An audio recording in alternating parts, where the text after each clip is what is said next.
before starting and putting my opinion, I would like to know your opinion. What is your understanding with your life experience? What is yoga? If I say, what is yoga, Mandi, what comes in your mind first? And when you go to the yoga class, what generally you do? So do you think yoga is asana and including the breathing exercise or something more?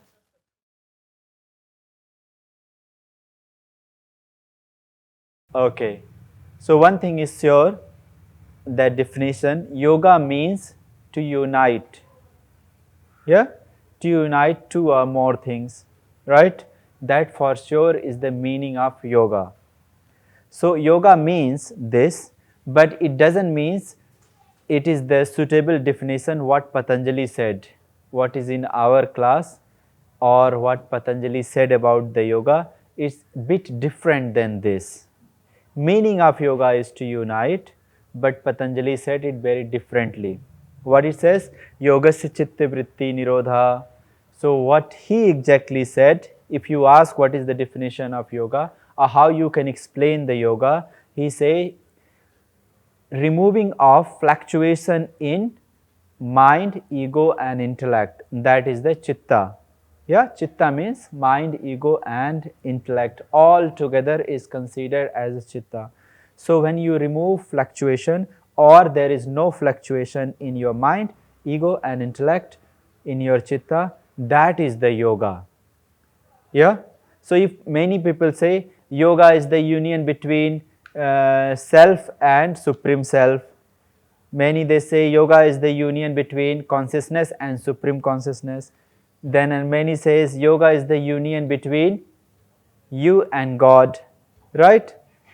That is the union. But here it is saying actually little bit different.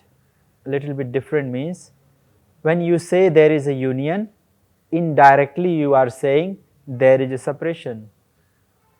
No? That's why you are thinking to unite.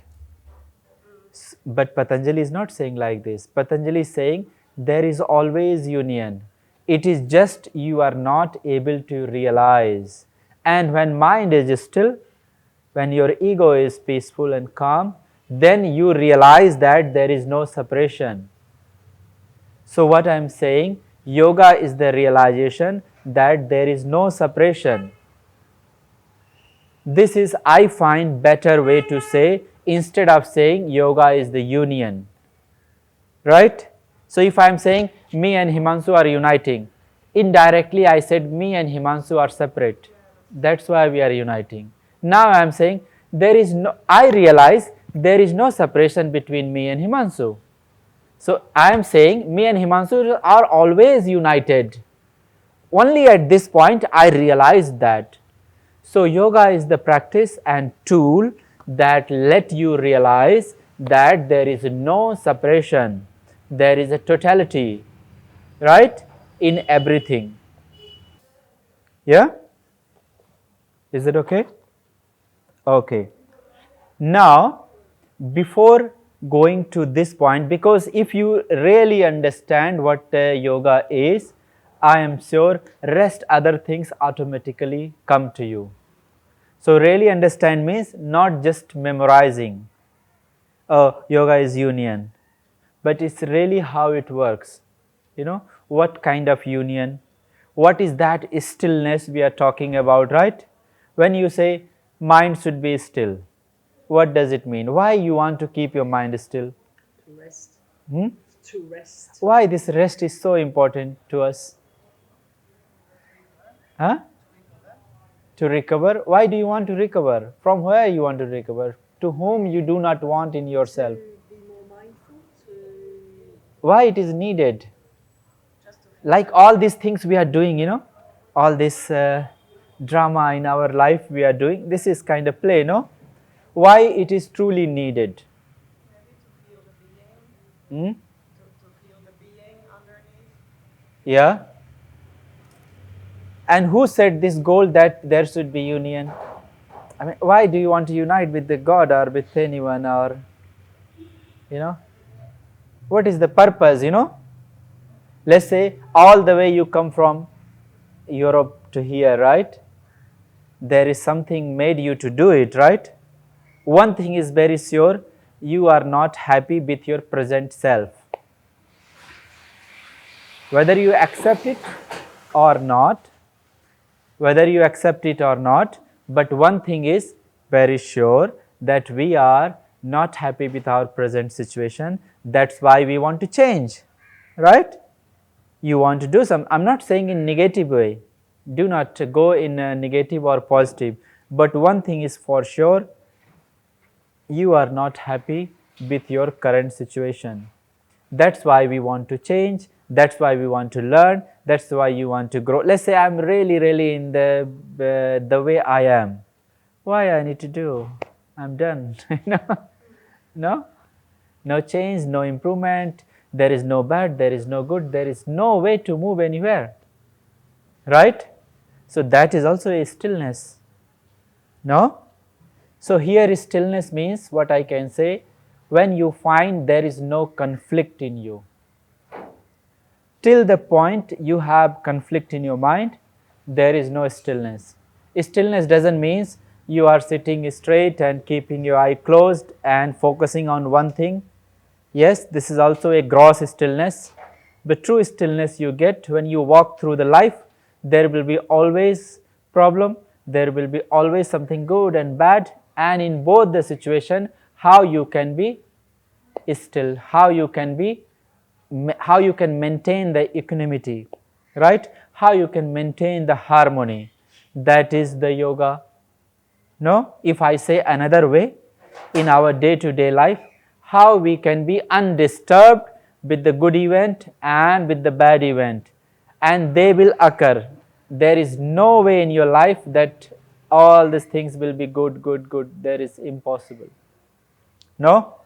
So in this way, when we are going through in our day-to-day life, how we can maintain the equanimity? When I say you are able to maintain the equanimity and harmony, it doesn't mean I am saying if something sad happened and you are laughing. Of course, something bad happened in your family, with you, with your friends. Of course, you will cry, you will be sad, but you will not stay sad. You getting my point? If you are continuously staying sad, that is the problem. It's like a pendulum, it's like this,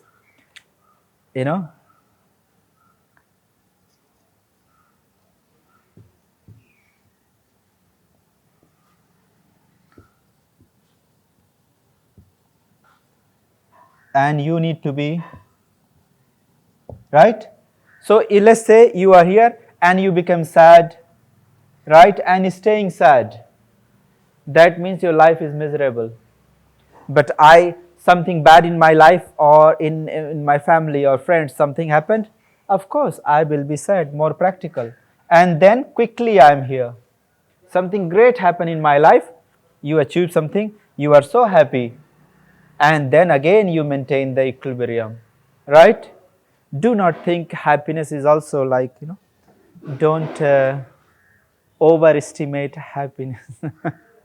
It is also a problem. You is you. Yeah?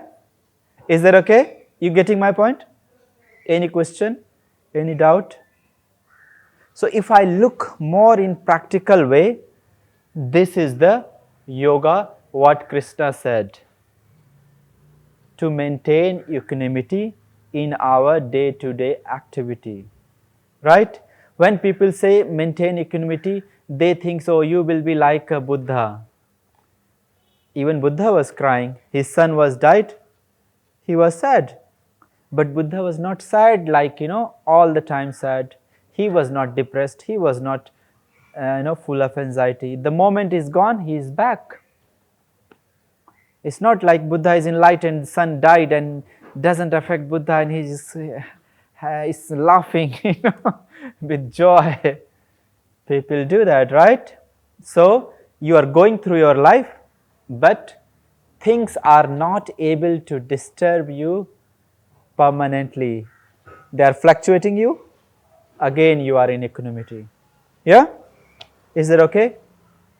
So this is also, if you see more in practical way, that is the yoga